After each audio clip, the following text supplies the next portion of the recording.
மிகச் சிறப்புடையது. ஆசிரியர் பணி என்பது ஒரு அறப்பணி, நாங்கள் செய்த பணி. அது இது நாட்டுக்கு உள்ளே இருந்து செய்யக்கூடிய பணி. ஆனால் நாட்டுக்கு வெளியே நம்ம நாட்டினுடைய எல்கையில் இருந்து கடும் குளிரிலும் பனியிலும் கஷ்டப்பட்டு வீட்டை மறந்து உறவுகளை மறந்து அவர் ஆற்றிய பணி சிறப்பு மிக்கது. அத்தகைய சிறப்பு அவரையே சாரும். அவரை பற்றி எடுத்துக் கூறுவதற்கு மிகவும் மிக தேவையானது அவர் ஆற்றிய பணிகளே. அவர் செய்த பணி மிக சிறப்புடையது என்று கூறினால் மிகையாகாது.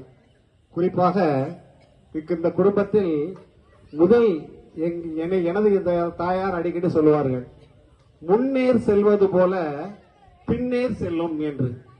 முன்னேர் என்றால் குடும்பத்தில் மூத்தவர்.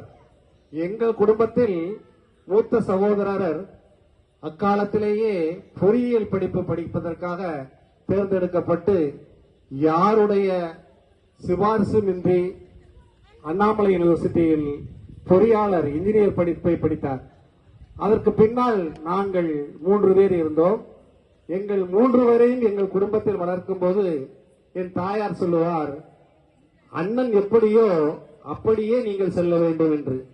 அதுபோல ஒரு குடும்பத்திற்கு முன்னேறாக இருக்கக்கூடிய குழந்தை நல்ல வழியில், அதுவும் நேரிய வழியில் தன் குடும்பத்தை அழைத்து செல்ல வேண்டும் என்ற முறையில் அருமையான ஒரு பணியை சீரும் சிறப்புடன் தன் தந்தைக்கு நிறைய சிரமங்கள் கொடுக்காமல் அக்காலத்திலேயே தேர்வுகள் எழுதி அதிலும் சிறப்பாக போலீஸ் என்ற தேர்விலும் அவர் தேர்ந்தெடுக்கப்பட்டார் என்ற செய்தியை என் மருமகள் வாயிலாக அறிந்தேன். இருப்பினும் அந்த போலீஸ் வேலையை கூட புறக்கணித்துவிட்டு நாட்டுக்கு செய்யக்கூடிய நல்ல பணியை நாம் ஆட்ட வேண்டும் என்று அவர் சென்றிருக்கிறார். அத்தகைய சிறப்புடைய வர்கீஸ் நீண்ட காலம் நெடுங்காலம் பல்லாண்டு பல்லாண்டு பெற்று இறைவனை வாழ வாழ்த்தி விடைபெறுகிறேன். நன்றி, வணக்கம்.